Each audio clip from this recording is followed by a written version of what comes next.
संजीवनी विद्या जीवन जीवन जीने की कला है।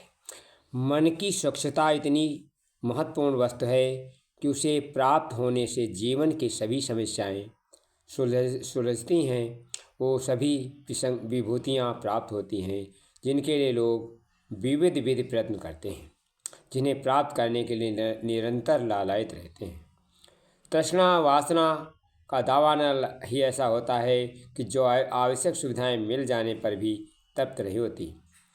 इसके लिए निम्न उपाय करना चाहिए। सन्मार्ग गामी शत प्रवृत्तियाँ। स्वस्थ शरीर का सारा आधार मन की सन्मार्गामी प्रवृत्तियों पर निर्भर है। परिवार की सुव्यवस्था एवं आर्थिक संतुलन ठीक रहना तभी संभव है जब अपना दृष्टिकोण सही रहे। ईमानदारी और सज्जनता बरतने पर ही रहेगी। जिनकी आमदनी नहीं, प्रतिष्ठा बढ़ेगी।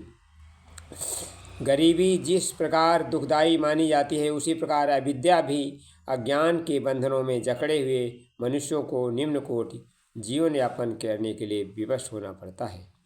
प्रगति का एक महत्वपूर्ण सोपान ज्ञान है। जिस ज्ञान प्राप्त के साधन नहीं मिल सके, वो अंधे के समान बहुत ही संकुचित विचारधारा में पड़ा कुएं में मेंढक तरह अपने दिन पूरे करते हैं। नंबर 2, सफलताओं का आधार ज्ञान।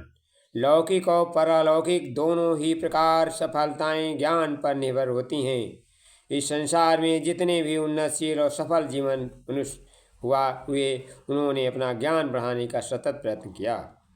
जब तक अज्ञान छाया रहेगा तो कानूनी गैर कानूनी शोषण रुक नहीं सकेगा। अज्ञान का आधार परलोक और आत्म कल्याण की उपलब्धि ज्ञान का विकास हुए बिना किसी प्रकार संभव नहीं है।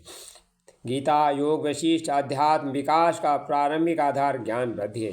जगह जगह वाचनालय, पुस्तकालय खुल रहे हैं। रेडियो, अखबार, लेखक, पत्रकार, वक्ता, गायक, अध्यापक सभी कोई जनता के ज्ञान वृद्धि में लगे हुए हैं। अब हमें अपने बच्चों को नौकरी थोड़ी करानी पर जो पढ़ाएं, ऐसा कहा जा पर एक ज़माना था। व्यक्तित्व विकास करने के ज्ञान वृद्धि आवश्यक है। नंबर 3, विवेकशील और वैचारिकता। लौकिक उन्नति के लिए शिक्षा आवश्यक है, पर लौकिक लक्ष्य प्राप्ति के लिए ज्ञान की उपासना जरूरी है। व्यक्तिगत जीवन का स्वास्थ्य विकास के लिए विवेकशीलता वैचारिक अनिवार्य है। आमतौर हर आदमी सोचता है कि उसके सामने उपस्थित कठिनाइयों के कारण दूसरे लोग या कोई अभाव है। मनोवृत्तियों का सुधार। जिस प्रकार यह मान लिया जाए कि नौकरी के लिए नहीं पढ़ा जाता और दूसरे लाभ के लिए, हर क्षेत्र में उत्थान पतन, सुख दुख, संतोष, सफलता असफलता का सारा श्रेय हमारी अंतःस्थित विचारधारा दृष्टिकोण निर्भर है। हम सुधरे हुए दृष्टिकोण को ऐसा पहन सकते हैं जिसे प्रतिकूल परिस्थितियों में अपनी प्रतिकूलता नहीं छोड़ दें, वरन अनुकूल ही बन जाएं। संजीवनी विद्या की प्रधानता। बहुत पढ़े लोग और बढ़े चढ़े ज्ञानी धानी इस संजीवनी विद्या को नहीं जानते। उनका सारा बढ़ा चढ़ा ज्ञान बाया नंबर मात्र रह जाता है।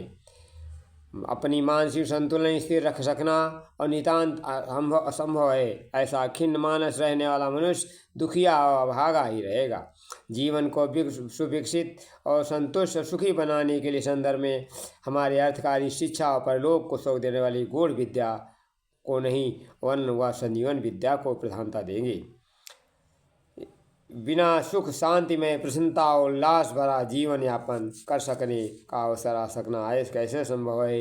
ये हमारा संजीवनी विद्या से संभव है। धन्यवाद। वीडियो अच्छा लगे शेयर करें।